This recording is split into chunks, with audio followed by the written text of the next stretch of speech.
What's up, YouTube? This is Too Raw for TV. All right, man. Look, we've been saying this for quite some time here in the LDBC about Rudy Gobert. Um, Look, statistically, he puts up good numbers during the regular season. He puts up good numbers. Uh, you know, Usually amongst the leaders in rebounding. Um, Oftentimes amongst the top 5 to 10 in block shots. Advanced defensive stats. He tends to put up some okay numbers um, during the regular season. But a lot of us see through this. We see through the stats. That's why, even though I am a stat junkie, I love numbers. I love crunching numbers. Always been since I was a kid. But I've also learned a long time ago that stats don't tell the whole story. Okay. For instance, uh, Magic Johnson led the NBA in steals twice. Kobe Bryant never led the league in steals. But we all know that overall, Kobe Bryant was a much better defender than Magic Johnson. So there's a flaw in that stat. Chris Paul led the league in steals a record 6 times. Bruce Bowen never led the league in steals. But that doesn't mean just because of that one stat that Chris Paul is a better defender than Bruce Bowen ever was. That it's not. It's BS, right? So, you know, I'm not a basketball player. Never played the game, and so in some ways, I don't see the game the same way they do. They see it from a more uh, advanced way than I do. But I still see what I see. And with Rudy Gobert, I see a guy that is a complete liability in so many different ways. And Dwight Howard was recently on Gills Arena. By the way, Dwight Howard has a YouTube podcast. I can't remember the name of it, but it's something with DH12. It might be Conversations or something with DH12. But he has a YouTube platform, and I think he might be retired. By the way, I'm not sure about that. But I thought I saw some other day that said he was retired. But anyway, he was on Gil's podcast, and he was asked about Rudy Gobert's defense and the 4 Defensive Player of the Year awards that he's won, and this is what he had to say.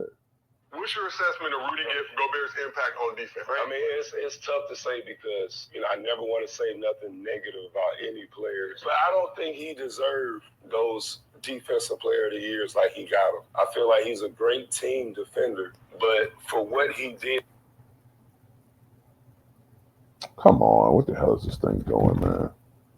To get those defensive player of the years, I don't see it. I don't see him being an elite defender. I see him as somebody who has the size. He's 7'2". So when you 7'2" and you playing with athletic guys, and you don't have to do nothing but clean up their mistakes or, just be big in the paint. So, I mean, it's really hard to say that he is an elite defender to have 4 Defensive Player of the Year awards. This year, he was actually up in the pick and rolls. He was moving his feet. He was talking more. He was actually being aggressive.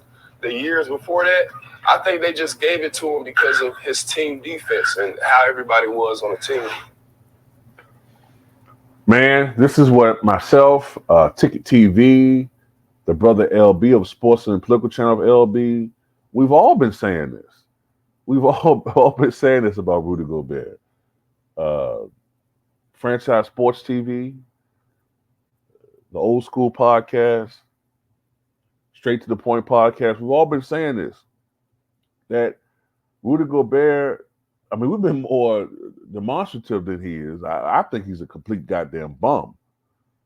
But, he's not this great defender, and he always gets exposed to postseason. If you look at his postseason numbers, if you're such a stat nerd, and I'm one, look at his postseason numbers when it really fucking counts, and look at the dramatic drop-off. Hell, I remember distinctly saying this after they lost to the Dallas Mavericks, and a lot of their loss, them losing to Dallas, was because of Rudy Gobert. PJ Washington, the Dallas Mavericks averaged more blocks per game. I think it was like 5 different players on both teams averaged more blocks per game than Rudy Gobert. Rudy Gobert didn't average one goddamn block per game in that series. And that's not the only series. If you look at his career statistics, stats, defensive stats, his career, going back to Utah, there's a tremendous drop-off in his overall defensive stats, defensive rating, everything, blocks per game, rebounds, all that stuff goes down. Look, by comparison, Dwight Howard, who won 3 Defensive Player of the Year awards, Dwight Howard didn't have the athletes surrounding him that Rudy Gobert has right now in Minnesota. He was playing with Jameer Nelson. No knock on Jameer Nelson, but he was 5'10". He was playing with J.J. Redick, a guy that we know was getting benched in Clipperland because of his lack of defensive prowess, especially down the stretching games. He was playing with Michael, what was it? Michael Petrus? I think the power forward was, what's old boy name, man? Rashard Lewis. He wasn't playing with these great defenders, man. Dwight Howard was a great defender. Great defender. Ben Wallace was a beast. Not only could Ben Wallace score in the post, defend in the post, rebound, block shots, and all that stuff, right? Was a monster physically. Dwight Howard was a monster physically, but Ben maybe even more so, obviously. But Ben Wallace had the quickness to actually go outside of the paint and get steals and be at least a good defender outside of the paint in his prime before injuries set in. And he had the quickness, and both of them had the quickness and the athleticism to recover and still alter shots. You know what I'm saying? Rudy Gobert, he doesn't have that, man. He doesn't have the foot speed. And that's why against the Mavericks, as happened with Utah, if you remember, what's the guy named? Derek Lively? And what's the other one? I can't remember his name right now. But they were killing him with the pick and roll. As usual, that's what teams do. Killing them.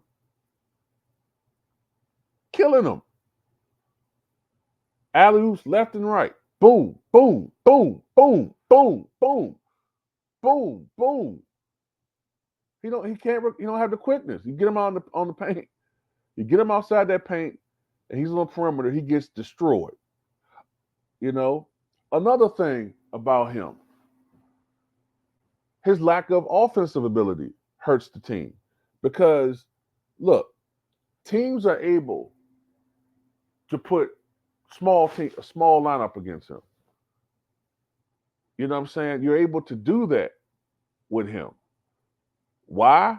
Well, because he doesn't make you pay on the offensive end.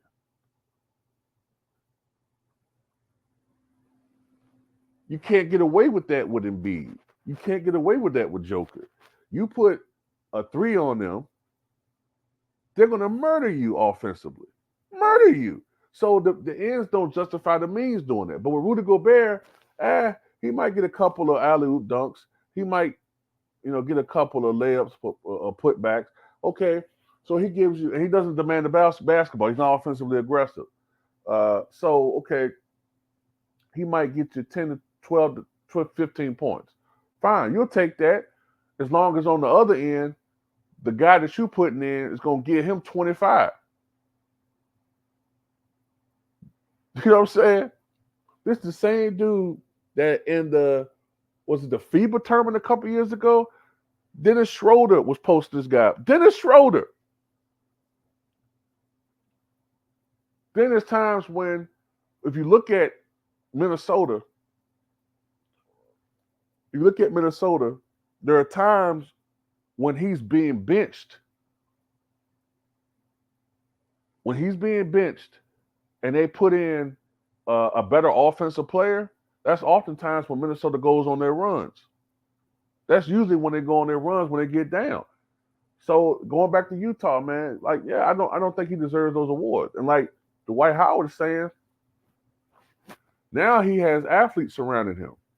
And then another thing, he has athletes surrounding him that helps him out. Like he said, if they make mistakes defensively, Rudy Gobert 7'2", so he cleans up some of their messes. But this is a guy that averaged 2-something blocks per game in the regular season. When the playoffs is like 1. In that series against Dallas, 0.8. Get him outside that paint, he's useless. He's useless.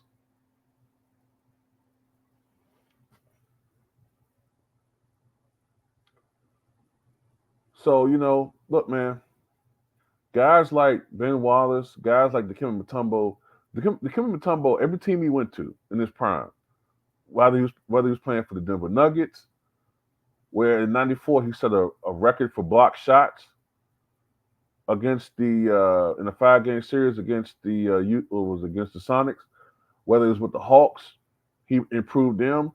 Even at the end of his prime, when he was playing with the Sixers, he's the one that helped to lead them to the NBA Finals against the Lakers. They were probably the best defensive team at that time overall in the NBA. They just didn't have enough offensive firepower, despite the exploits of Allen Iverson. And then another thing, like just guys like him, these basic post defenders, I'm not going to say they're obsolete totally, but this is a perimeter-orientated game. And in my opinion, if you're going to have somebody like that, they got to have athleticism, man. They got to have an ability to recover. They got to be able to not just be stiffs in the paint, but get outside of the paint and be a bother on the defense end around the margins, like Victor Wembanyama, who should have won that award. I mean, hell, people talking about they didn't win any games, but do you see who Victor Wembanyama's playing with? Come on, look at the guys he's playing with.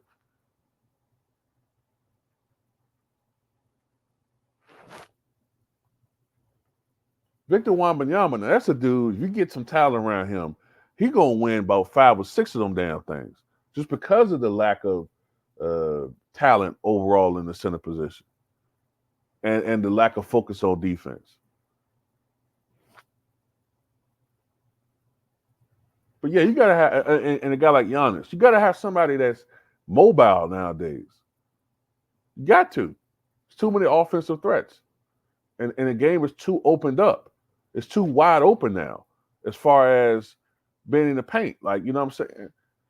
And you can't just stay in the paint all day. You know what I'm saying? It's different. It's a different game. And you look, man. And then another thing too, Rudy Gobert gets bullied all the time. He gets bullied. If you put somebody against him that got some heart about him, some muscle, or some size too, he shrinks. He shrinks. You can't do that with the other big men of the past. You can't do that with Charles Oakley. You can't do that with even Charles Barkley. He wasn't a defensive player. And last but not least, another thing. Remember what Minnesota gave up to get this guy.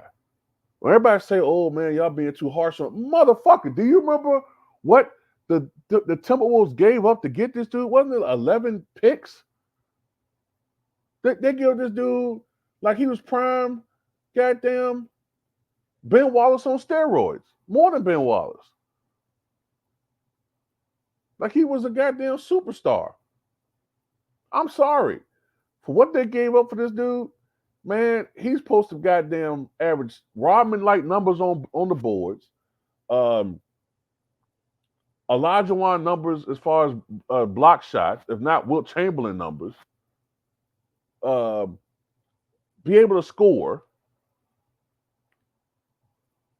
And that hurts the team. That's why they got to take him out so many goddamn times, because he can't score. When I'm saying score, I'm not even saying a jump shot. Just, hell, Dikembe Mutombo, even Ben Wallace. Yeah, he couldn't shoot, but goddamn, he going to be able to muscle your ass and jam over you. This dude, man, if he not within 3 feet of the basket, man, he gonna miss. All his buckets are putbacks or alley-oops for the most part. He hit that one lucky ass shot against the Timberwolves. I mean, excuse me, against the Nuggets. It was a Nuggets series. He hit that one lucky ass shot against the Nuggets. But other than that, yeah, man, I agree 100% with Dwight Howard. Tell me what you guys think.